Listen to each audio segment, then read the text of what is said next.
Coventry Carol, which is often sung around Christmas time, recounts a chapter from the Gospel according to Matthew. It speaks of the persecution of Mary and Joseph following the birth of Jesus. King Herod, says the carol, is so overtaken by jealousy that a new king has been born that he orders the execution of all baby boys. Jesus and his family are saved by the visitation of an angel.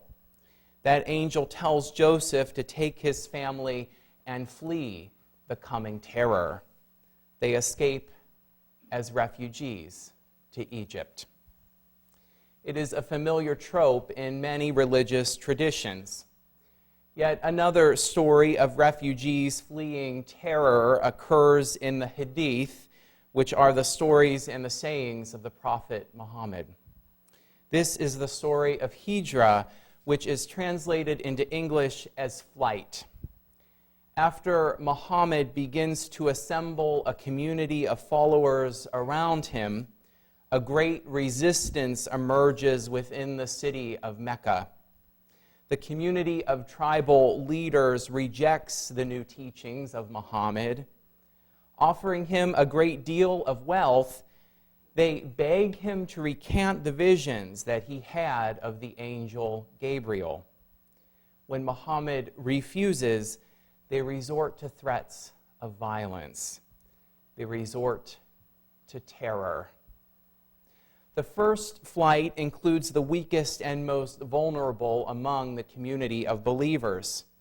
These are the most likely to be harmed by Muhammad's enemies. So Muhammad sends his daughter Ruqayya to lead about 100 men, women, and children out of Mecca. Imagine that night journey, the soft shifting of sand under feet, the touch of a cool breeze on their face, the smell of desert flowers, the anxious feeling of not knowing what lies ahead. But they take off, traveling at night across the desert and finally crossing the Red Sea.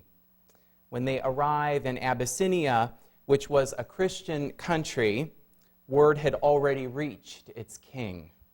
The tribes in Mecca had sent dignitaries begging and bribing the king to refuse the refugees.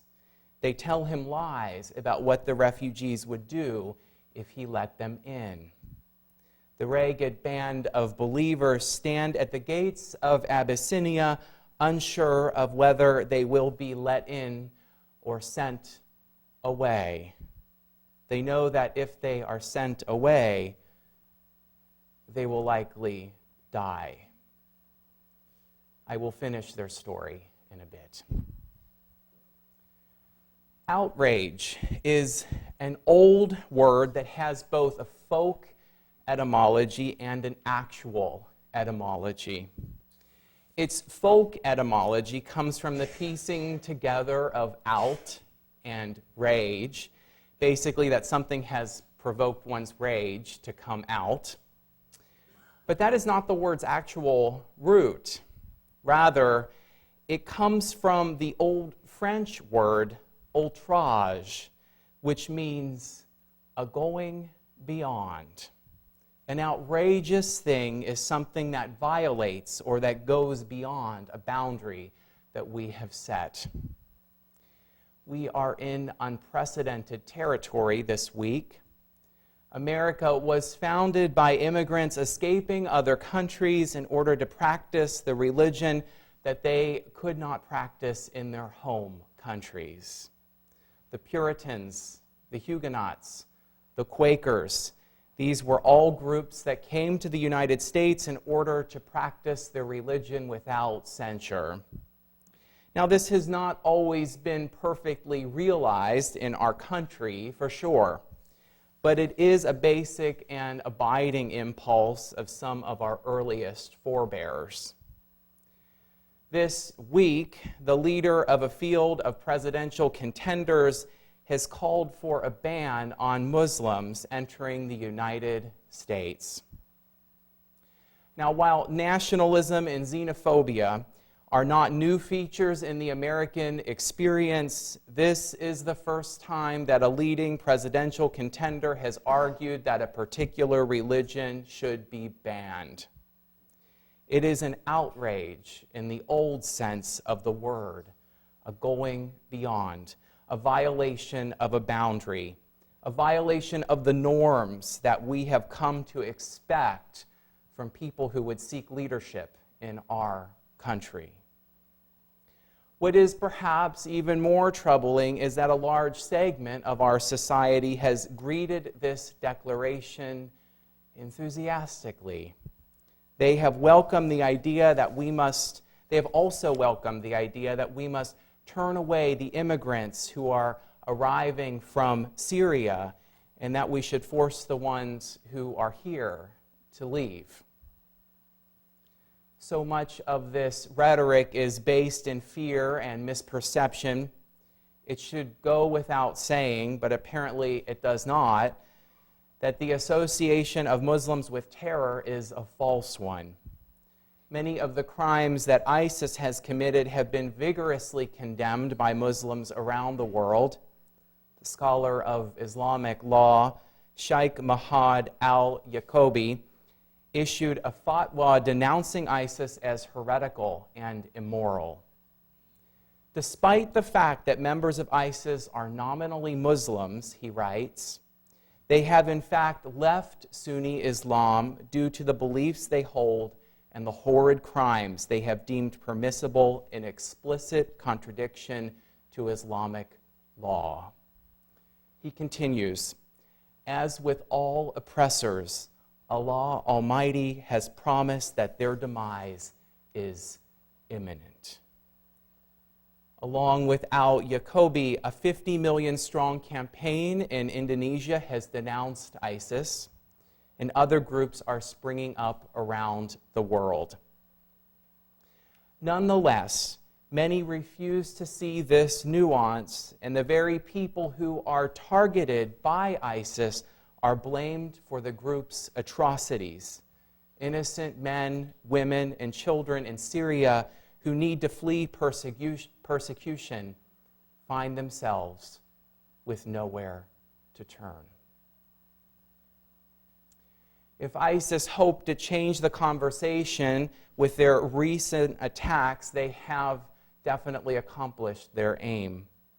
The political conversation first shifted with Paris, which is grappling with a terrorist attack on a scale it has never before seen, and then later with the shooting in San Bernardino, an attack that has killed 14 people and left many more wounded. The former was plotted by a hardcore terrorist militant who slipped between Syria and the West in order to execute his plans. The latter was planned by two people who appear to be self-radicalized. In the wake of these devastating attacks, many questions remain, and of these, the questions of whom ISIS is, what it wants, and how dangerous it is to us loom the largest. Now, I confess that before the French attack, I knew little about this organization and its objectives. But since that time, I have read dozens of articles and 2 books on ISIS. I have hungered to understand how this organization, which prides itself on the destruction of human life and revels in atrocities, could persuade so many people to take up its dark flag.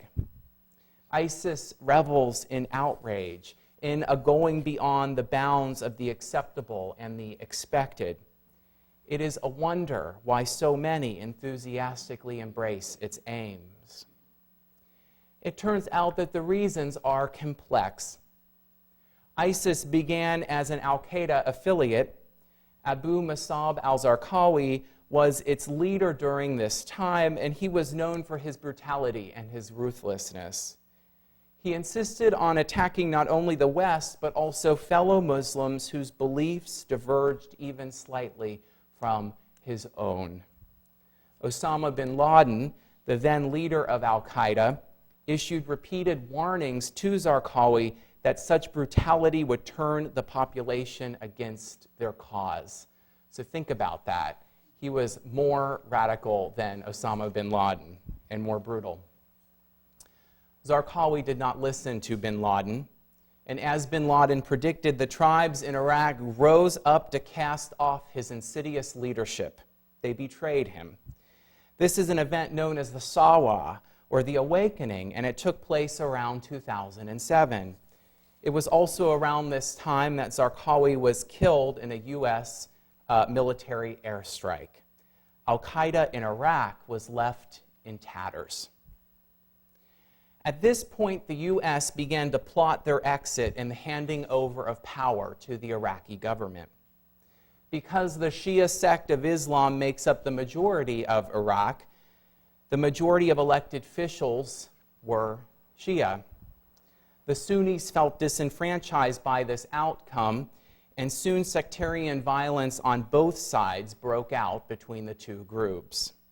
Paranoia grew on both sides. Finally, Prime Minister Nouri al-Maliki ordered a crackdown on Sunni protesters in Hawija, which resulted in the death of 20 and the injuring of hundreds.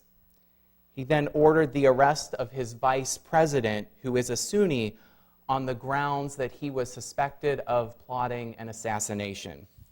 Now, few neutral political observers outside of Iraq find this credible. Nonetheless, his vice president was forced into exile.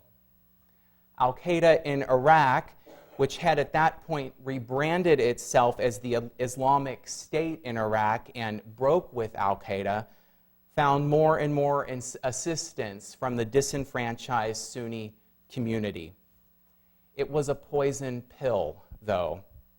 Sometimes the Islamic State advanced their cause, but more often than not, the ordinary people of Iraq have felt trapped by a new and even more brutal regime. The Sunnis have become stuck between a rock and a hard place. If even one person from a tribe speaks out against the Islamic State, often the entire tribe is slaughtered. In 2014, in Ramadi, a mass grave of 150 bodies was uncovered. This was the cost of that tribe's leader speaking out against ISIS. In neighboring Syria, a similar situation emerged. The murderous and brutal regime of Bashar al-Assad began targeting its Sunni population.